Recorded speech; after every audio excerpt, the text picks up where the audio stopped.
So when the foot is coming down, I think we could be a little bit more aggressive on the way down. We could be more aggressive on the way up. The knee drive is something we're going to talk about a little bit today too. I'll know when you're in good position because you'll look like this. You'll be dead straight to the ground. There's like slight engagement of the glute. You can see it through your shorts. Heel is nice and high off the ground. Right now we're pushing, but we're leaving the hip extension a little bit too much. Open it, open it. Give it more horizontal for us. All right, YouTube, we're back with Wade. If you guys remember, we did a video with Wade a month ago. Yeah. So Wade's back, a little bit more help with his block starts. So we'll see, we're gonna work on acceleration, obviously coming out the blocks, but specifically we're gonna work on his positioning, work on a little bit of knee drive, a little bit of turnover. Those are three things I remember from last time we worked with him that we didn't quite optimize, so we're gonna do that today. Like, comment, subscribe. I know we were a little bit hampered by the shoulder last time. Wanted to focus today's session on a couple things. First, we're gonna get a little bit more in depth on your block positioning. Overall, you're not bad. You're not, your coach is doing a really good job with you. Just trying to find those small areas that we can improve. Two would be working block exit and how the knee comes up, how much we separate the knees from each other so we can really use the hip flexor and the glute to apply force. And then third, which would kind of tie into that, would be the turnover. Feeling fast is a really good indicator of kind of like the technical changes that we're feeling. So I want to, as we're working on you separating and driving your knee, pushing it to the ground, I still want you to feel that you're moving quickly. So work on those three things today. All right, so let's do this. Before we get into the blocks, let's use lane 4. Let's move the blocks backwards. Okay, so we're going 3-point stance to the first cone. And my first cue for you here is I want you to feel yourself uncoil. So from this set position to the first step, I want you to feel like your body is unloading, like a loaded spring is unloading. All right, nothing else.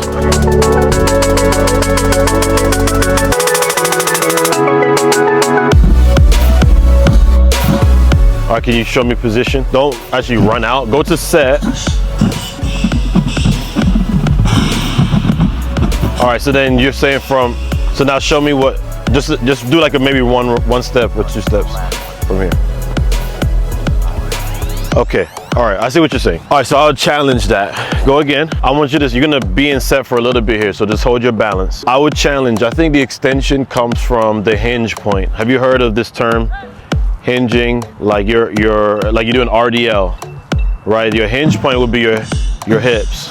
Okay, so same thing in the start. There's a point in your body. There's a lot of points that are bent, right? But the main one is your glutes. I want you to think about extension has to come from here, not from here. All right, let me see. Yes, sir. Move your back leg in a little bit and then shallow your front leg. I want your front knee pointing down the track.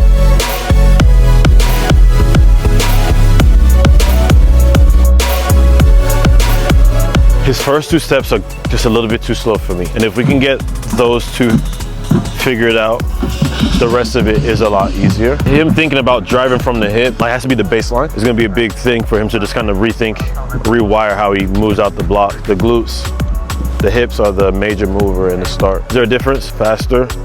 I hope so. It looked a lot cleaner too. For consistency's sake, can you show me one more? I'm not gonna say anything to you.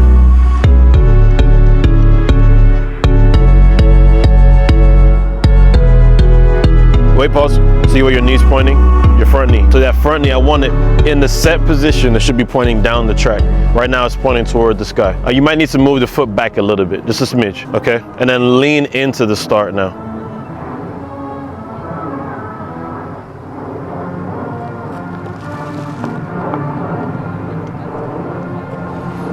So he has the knee drive element. It's just now the return to the ground. That's where we get the turnover. Why the knee position matters, just from a projection standpoint, you being able to consistently project your body to where it needs to go. If the knee is pointing up, it's just very difficult to stay low. All right, I'm happy. I want to be happier though. So we're gonna come back, we're gonna do a 4-point stance now. We talked about you using the, like, feeling fast and getting the frequency down. I love the push, but you've done your job and you're dwelling on your accomplishments when you're out here. When your knee just kind of floats and it doesn't get back to the next step, you know, we're just kind of patting ourselves on the back versus like getting into it. You're trying to get your feet down and move it. Pushing and extending can happen fast if you allow it to. Okay, so give me 4-point stance now. Know that once you're done, and again, you're not gonna chicken arm it, you're not gonna shortchange the steps. You're still gonna push, but once you get to the front, it has to come back now. Instead of 20 meters, I'm gonna send you to 10.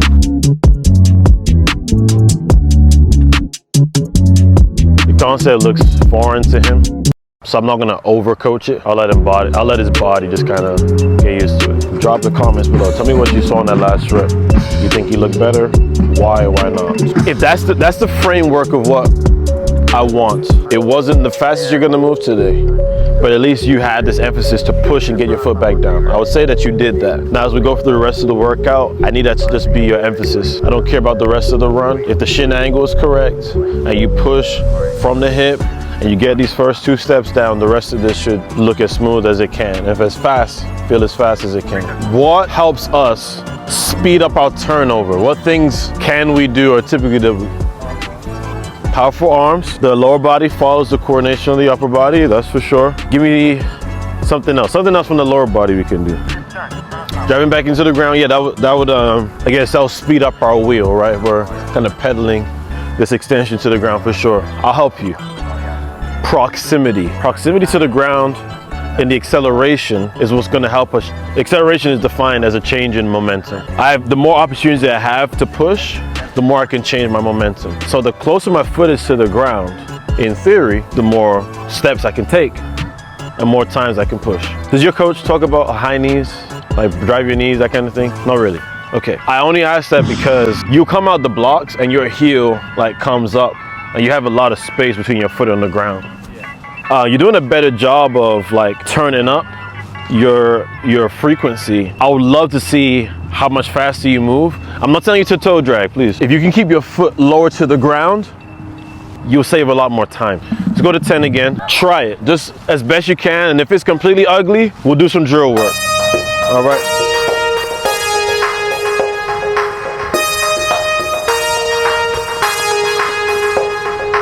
No, right now. You will just go one more time to the blocks and then we'll measure it out. 220, yep. So second come.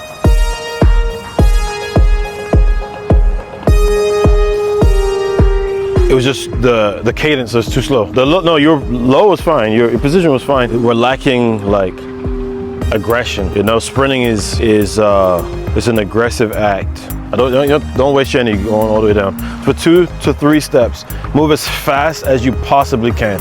Forget about push. Forget about angles. Just give me the most aggressive 3 steps you can make from your head to your toes. How aggressive can you be? Same thing, this time commit to the fall. It's a drill, so you don't have to feel rushed like getting out of it. When you do start running though, be aggressive. That was good.